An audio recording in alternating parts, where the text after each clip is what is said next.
Indonesia seems to be the place to go for potent, scary, gory, and impactful horror films these days. Just in the last year alone, I've reviewed May the Devil Take You, May the Devil Take You 2, and Impedagore on ML Miller Frights. There's a huge catalog of Indonesian horror films, and I plan on going back and reviewing some of them soon. But the latest to be released from the island nation is The Queen of Black Magic, a remake of the 1981 horror film made in, you guessed it, Indonesia. I'll be reviewing the original movie on my ML Miller Rights website, so be sure to click over there when you finish this video. I'll provide a link down below for that. And I'll be reviewing the new Shudder release of The Queen of Black Magic after this.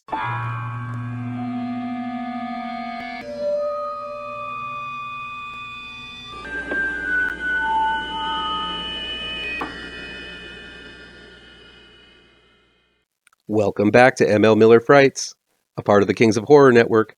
I'm ML Miller. While you might be watching this video on the Kings of Horror Network, I urge you to click over to my ML Miller Frights YouTube page and give it a like. Please share with all of your buddies. Click subscribe to this channel, and don't forget to ring that bell for notifications. The Queen of Black Magic, aka RATU ILMU HITAM, is new, streaming on Shudder. It's directed by Kimo Stamboel and written by Joko Anwar. Hanif, played by Aryo Bayu, brings his wife Nandi, played by Hannah al-Rashid, and his 3 children to the Indonesian countryside to a secluded orphanage where he used to live. Once they get there, they meet a few others who used to reside there.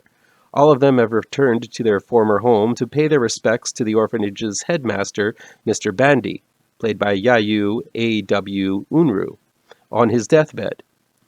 As the group settles in, a story is told regarding a missing child named Murni, played by Putri Ayudhya, and Mira, Ruth Barini, the orphan's childhood house mother, who went crazy and was locked in her room, banging her head against the door until she died. Some say her spirit still haunts the room, which has been boarded up since the incident long ago. Once night falls, strange things indeed occur, and the former orphans and their families come face to face with the wrath of the vengeful spirit and her wicked powers. If you squint at it, The Queen of the Black Magic 2019 works as a sort of sequel to the classic Indonesian shocker that was released in 1981 with the same name. Both involve a woman named Murni who returns as a spirit of vengeance to gorily do away with hapless victims with supernatural spells that usually involve centipedes, millipedes, beetles, worms, and all other kinds of insects. That's pretty much where the similarities between the two films end, though. I've become a huge fan of Joko Anwar after the flurry of terrifying tales he's unleashed in recent memory, such as Impedagore, Macabre, Satan's Slaves, and Ritual. Anwar isn't afraid to go dirty and dark. With The Queen of Black Magic, Anwar only provides the script, but his fingerprints are all over this film. The original Queen of Black Magic is a simple revenge story, but this modern version has been spiced up a bit to be more of an Indonesian version of A Nightmare on Elm Street with bugs. Lots and lots of bugs. The film develops quite a large cast of characters, giving each of them some interesting and unique traits and quirks that the evil spirit can twist and turn back on themselves. There's a myriad of set pieces involving complex effects that mix practical and CG, all of which feels like extra effort was made to make these scenes eerie, personal, and grotesque. The effects of The Queen of Black Magic is quite an achievement. While some of the CG is kind of rough in spots, there's a dark scene on a bus where some millipedes crawl all over a victim that felt a bit animated and flat. But the variety and quantity of horrors to see make up for any minor quirks I had with the CG.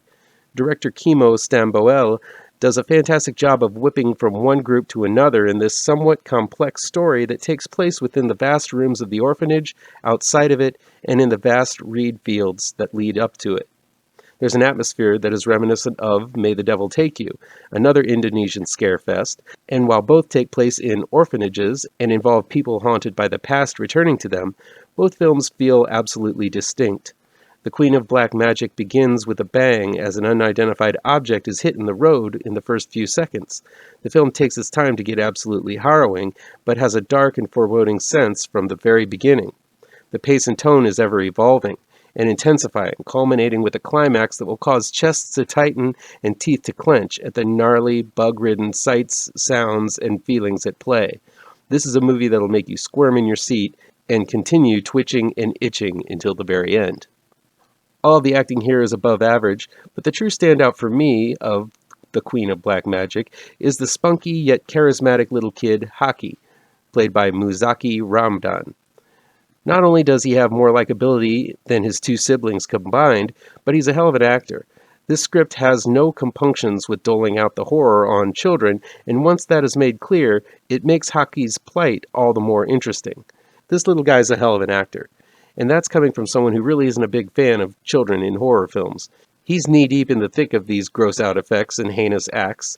You gotta love international cinema for not sugarcoating their horrors for the kiddies. One issue I had with the Queen of Black Magic is that it occasionally loses focus on who it wants to hone in on as the main protagonist. For me, I felt Hanif, Ario Bayu, was the lead, but later in the film this responsibility shifts to Nandi, played by Hana al-Rashid, who becomes much more proactive in saving her family from the evil spirits. The film even ends with the scene with Nandi, not Hanif.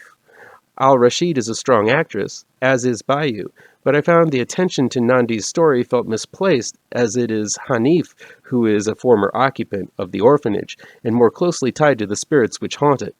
The film also shifts in POV between the parents who are leaving to get help and the kids who are left behind and believed to be safe at the orphanage. While the film does a decent job of juggling these perspectives, I felt the most interesting and scary stuff happens to the children when they're alone. With Nandi and her children not really affiliated with what happened to the evil spirit, it makes the horror a little less personal. There's a line that tries to justify this attention towards Hanif's kids and wife. Nandi says they did nothing to her, and the spirit replies, they're guilty for having Hanif as a father. Yeah, I get it, but this emotional motivation felt like a bit of a stretch for me. Still, this is a horrifying roller coaster in definite need of a giant can of Raid.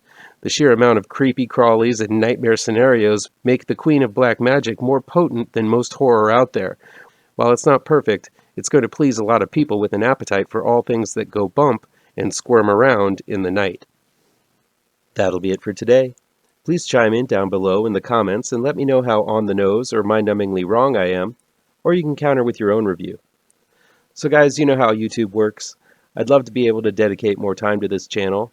I'm not monetized yet, so if you want to help me out, remember to hit all the pertinent bells and whistles down below. Want some spooky comics to read? I have 2 new horror comic book trade paperbacks you should look out for. Both Gravetrancers and Pirouette, collecting never-before-published issues, can be found in only the finest of comic book shops. If you're looking for written reviews, you can find them on my website, mlmillerwrites.com. If you really want to show your support, I also have a Patreon page at mlmiller. Look for the link to my Patreon page down below. Thank you so much for your time, and take care.